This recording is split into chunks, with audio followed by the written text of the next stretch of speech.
Yaxshimisilar do'stlar? Men sizlarning yuz tuvan g'ijiljon do'stinglar yonidaman. Bugun sizlarga so'zlaydigan hikoyamiz bo'lsa, o'zi sirtqi hujumga chiqib ketib, uydagi varatog'i boshqalarning to'p urib o'tganligi to'g'risidagi bir tragediyami yo komediyami bilmadim.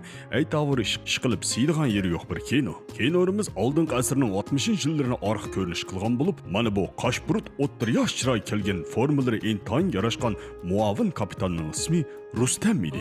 Mana bugun Rustam vazifasini oldin tamomlab, asldagi plandan 10 kun burun yurtiga qaytib keladigan bo'lib qoldi. Rustamning intayin chiroyli yeshik kichik xuddi g'unchidek ichilib turgan bir so'ygini bo'lib, uning ismi Shamsiya edi. Alohida eskartish. Bu ismni men o'zim qo'yib olmadim. Kinodagi ismi Dal Shamsiya ekan. Okay, Rustam ayni vaqtda so'ygini bilan bir so'rinda tunishgan bo'lib, u bu qizni birni ko'rib oshiq bo'lib qoladi. Hamda mangu mush qiz bilan attiganlik nashtini birga yegisi keladi.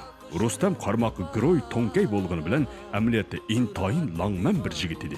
Yoz kunlari Shamsiyani ilib sayohatga chiqsa, qish kunlari xalqning mashinasining ustidagi qarg'a I love you deb siyib qo'yib, muhabbatini izhor qilardi. Bu muhabbatning purg'i sal ig'ir edi.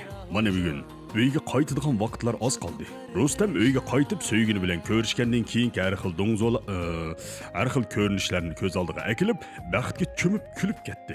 Rustam so'ygini eng omroq piyozguldan ishkini ilib uyga qaytib keladi. Lekin so'ygini uyda yo'q edi. Tomdagi yeshil ranglardan hech nimani his qila olmagan bu sodda bola so'yginni do'stining uyiga ketgan o'xshaydi deb, uning go'ymisiga telefon qiladi.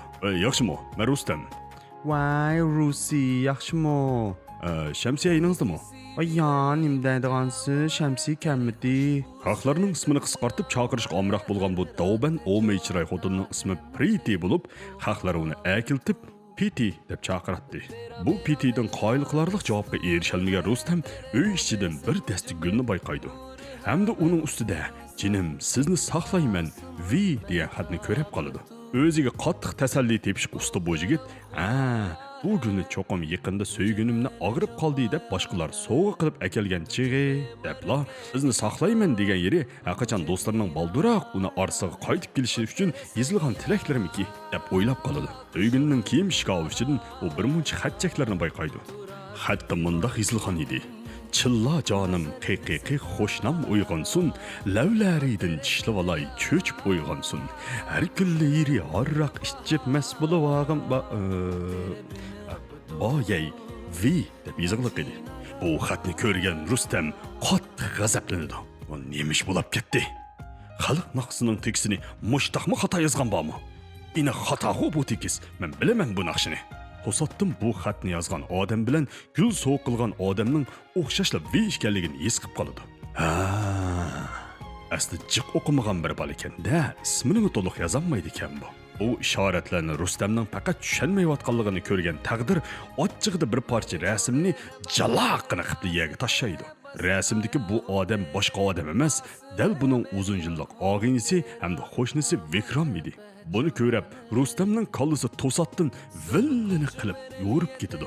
Voy, bu rasmda nima tushgan bu edi? Ajab chiroyli tortibda. Voy, yo'q. Men nimalarni o'ylab ketdim? Rustam mashinasini haydab Vikramning uyiga ushqandek yetib keladi. Hamda Vikramning balkon ustida bir qizvolni quchoqlab turganini ko'rib qoladi. Yandan bayon keldi.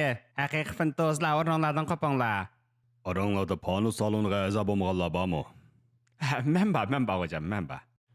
Acaba sen pano saloniga kirsang, baldir bir qism ko'gini bo'ldiganligini bilmamsa, bu bir oddiy bir savoq-ku. Hamda bekalaq chiqdi-ku, 2 kun saqilsamlar baribir. Shundami? Mundada. Chiqamay qol. Totma. 抖音